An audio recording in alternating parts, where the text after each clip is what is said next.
Well, Tony, I've had about an hour and a half to read your gargantuan report.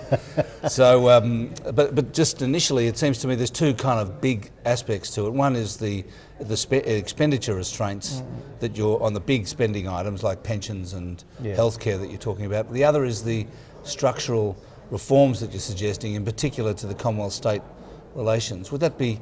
Is that a correct characterisation of it? It's a very correct characterisation. We were asked to look at how do you get to a 1% of GDP surplus by 23-24, and that's the focus of the expenditure review, and we've tackled the 15 biggest programs and made specific recommendations to bring them under control basically, or to an affordable level, while protecting the disadvantaged. Then the other side of it, look at the federal-state relationship, which is not good. Look at the vertical and horizontal fiscal imbalance, which is dangerous, and see if we can come up with a solution which, puts the states back in control of their own destiny. Right, so we'll get to that in a moment. But just on the expenditure stuff, I mean, are you a bit disheartened to see the talk of taxes now instead? Because you were asked not to look at taxes, and you've come up with a plan that is all about spending restraint, no taxes, and now there's all this talk about taxes. Well, look, I guess I'm glad that we didn't have to look at the revenue side, because it would have been an impossible task, and it is going to be looked at by a specific group, and there'll be a white paper and what have you, and that's a good process because we do need serious tax reform.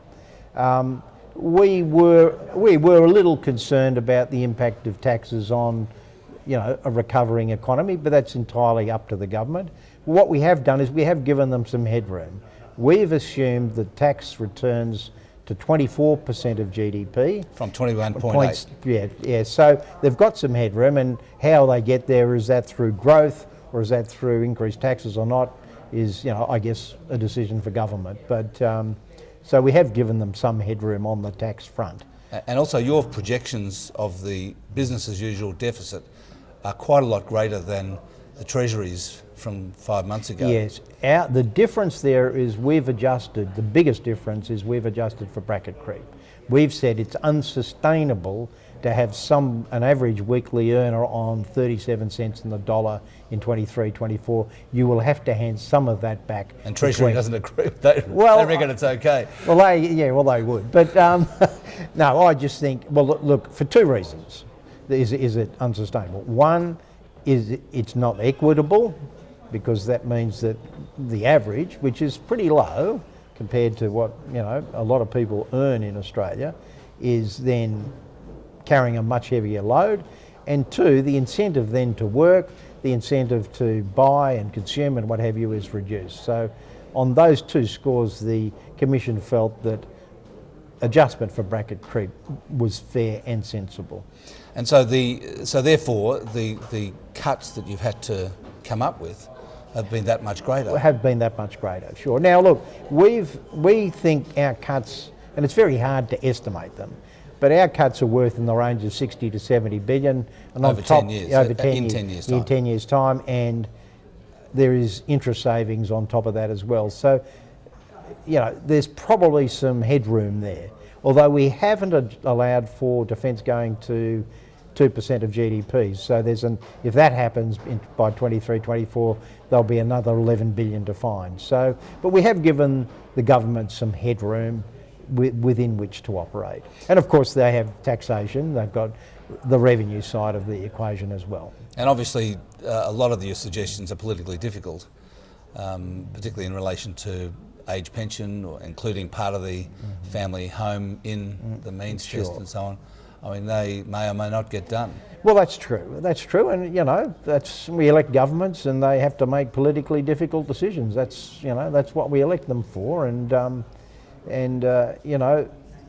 issue for them is, though, that do nothing is not an option. So you have to find a solution to this issue.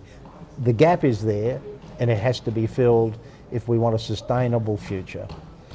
Just give me an overview quickly of what you think of how the means testing should change. What's the problem? What's the problem with means testing? Well, look, what we've tried to do is this. We've tried, I think over the years, inexorably, the means tests have been relaxed, and more people have qualified for benefits and welfare. So, and that has added to the unsustainability of the system. So what we've tried to do is to adjust the eligibility criteria to protect the disadvantaged and put more pressure back onto the people we think could look after themselves. And on the indexation side, we've said, well, let's bring it back more akin to the growth in the economy, AWE, average weekly earnings, rather than male average weekly earnings, which are growing more strongly. So let's just get it back to what the economy can afford rather than what might feel good for people. I haven't read it all yet, but it feels like the big thing in the fiscal relationship between Commonwealth and the states is your suggestion that 10% of the income tax be transferred to the states for them to do with what they want. Yes, I think that's the underpinning of that is devolution to the states. Stop duplication and overlap between the two levels of government. So in education, states, your issue. Here's the, we'll get you the money through basically giving you some income tax that we collect for you. You get on with the job. We'll set the national standards, we'll set the national curriculum, we'll publish the results, but you get on with the job. You run your education department as efficiently and as competently as possible, and your electors will reward or punish you according to your performance. Because what you seem to be doing is reversing or trying to reverse about 40 years of centralisation ever since Gough Whitlam came in and started to centralise everything. Exactly. We strongly believe in the Commission, in the Federation. We strong believers in the Federation. We believe actually the Federation is a strength, not a weakness, and we don't think this erosion of the Federation has been a successful experiment. So if you had your way, would you abolish the federal departments of education and health? I think they could be under our plan they would be small. I mean, obviously health will continue to be responsible for primary care through Medicare and what have you, and they'll need a department to manage and monitor that. Education will still be responsible for the overall national standards and system and what have you, but they could be at a much smaller level. How much smaller? We haven't given a number on that, but significantly smaller would not be...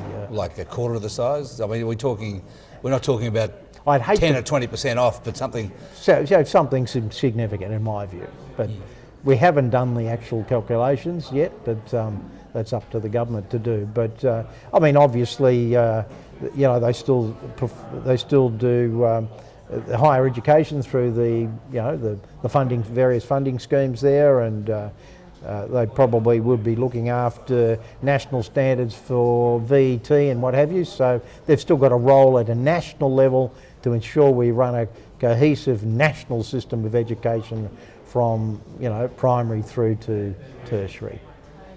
Thanks for joining Business Spectator, Tony. Okay, Alan, thank you.